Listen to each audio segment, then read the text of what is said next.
There's something strange about Rolex. It doesn't advertise like other brands. It rarely grants interviews. It never floods your feed with influencer deals. And yet, it's everywhere. From rap videos to boardrooms, from the bottom of the ocean to the top of Everest, Rolex isn't just the most recognizable luxury watch in the world. It's the most mythologized. But how did a company that barely talks become the ultimate global symbol of success? Why does it still spark controversy after a century in business? And who actually controls the empire behind the crown? This is the untold story of Rolex.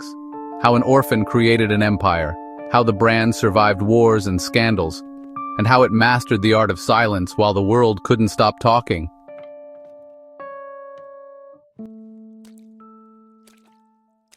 In 1905, Hans Wilsdorf was just 24. German-born, orphaned at 12, and living in London with a head full of ideas and a suitcase full of watch parts. At the time, pocket watches were king. Wristwatches were fragile, inaccurate, and considered feminine. But Hans didn't see limitations. He saw opportunity. He wanted to build a watch brand that stood for reliability, prestige, and modernity. Something with a name you could pronounce in any language. He didn't want it to sound German or British or Swiss. He wanted it to sound like a watch. And just like that, Rolex was born. A name no one had heard of, built by a man with no factory, no wealthy backers, and no country to truly call home. But what Hans lacked in power, he made up for in vision. He didn't just want to make watches, he wanted to invent the status symbol. By 1926, Hans had done something unthinkable. He built the world's first truly waterproof wristwatch. He called it the Oyster. And in classic Rolex fashion, he didn't just launch it, he staged it. Enter Mercedes Gleitze, a young British swimmer training to cross the English Channel. Rolex struck a deal. She would wear the Oyster on her wrist during her swim. Newspapers were notified, photos were staged, the watch survived, and the press ate it up. Hans took out a full-page ad in the Daily Mail, not just promoting the watch, but celebrating the woman who proved it could survive the impossible. It was brilliant. In one move, Rolex became more than a watch brand. It became the watch you wear when the world is watching. When World War I erupted, things got complicated. Hans, still a German citizen living in England, was suddenly labeled enemy alien. Rolex's British presence became a liability. So Hans made a move that would change the brand forever. He quietly relocated Rolex to Geneva, Switzerland. It wasn't just for safety, it was strategic. Switzerland offered neutrality, tax benefits, and proximity to elite Swiss watchmakers. But it also gave Rolex something else: privacy. While other brands competed in the chaos of war economies, Rolex built in silence, growing slowly, deliberately, and out of sight. Some called it opportunistic, others called it genius. Either way, it worked. Rolex wasn't loud, it was watching. Few people know that Rolex once became a silent ally in the war effort. During World War II, Hans Wilsdorf made a remarkable offer to British POWs held in German camps. If they requested a Rolex watch, he'd send them one, on credit. No payment necessary until the war ended. Thousands of watches were shipped, but this wasn't charity. It was subtle rebellion. POWs used Rolex chronographs to time escape attempts, including the infamous Great Escape from Stalag Luft 3. Rolex never advertised it. Hans never spoke of it publicly, but it solidified the brand's legend, not as a tool of the wealthy, but as a weapon of the brave.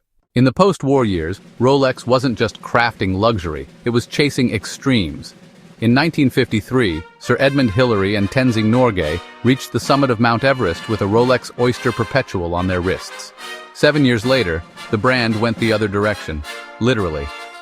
A Rolex Deep Sea Special was strapped to the outside of the Trieste, a bathyscaphe that descended nearly 11,000 meters into the Mariana Trench.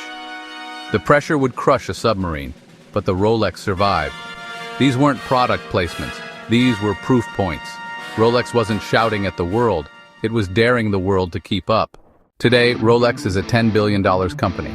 But here's the twist. It doesn't operate like one. Rolex doesn't do influencer deals.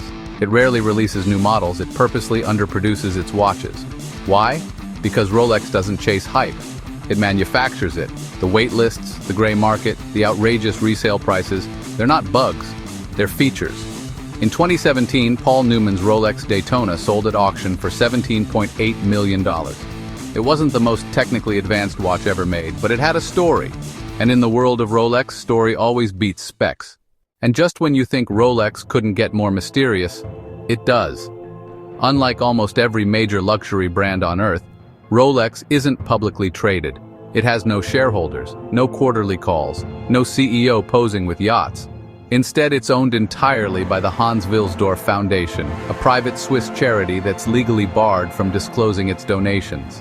No one really knows how much money it gives or where it goes. Some say it's one of the world's most secretive philanthropic giants. Others say it's just a tax shelter in a country built for discretion. Whatever the truth is, Rolex isn't telling, and that's kind of the point.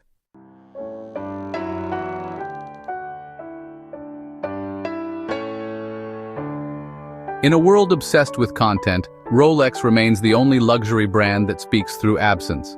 No TikToks, no hashtags, just steel, gold, and quiet power. It's the watch of presidents and prisoners, of rappers and royalty, of deep-sea explorers and hedge fund titans.